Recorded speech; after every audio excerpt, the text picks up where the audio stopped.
Hello everyone, I'm just going to perform a service interval reset on a 2016 Kia Sportage. I just completed the 80,000 K service, so it's pretty easy procedure. You don't need this scan tool.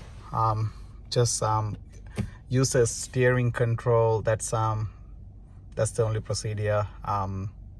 It's pretty handy. Like if anyone do their services on their own, so which someone doesn't have a scan tool, this is pretty easy procedure. So use the menu button here. So I would say just turn off the engine, ignition on, wait for the system to be reboot.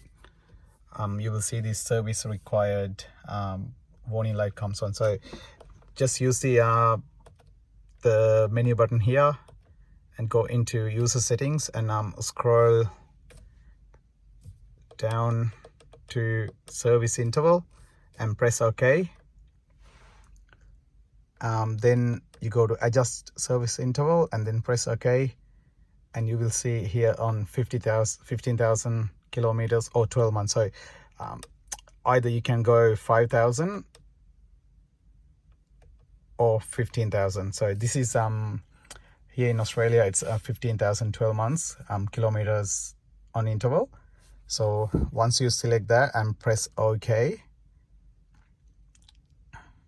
or either you can reset to your own service interval according to the manufacturer.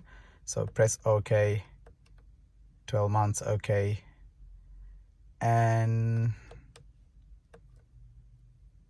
you go to the time and press yes here and reset. So you will see here now it's gone to 15,000 kilometers and 365 days. That's it. It's pretty easy procedure. Then you can press the menu button again and you can go back to your normal screen.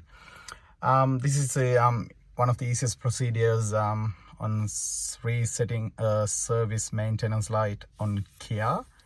Yeah, that's it. I'll see you guys from another video. Thank you for watching.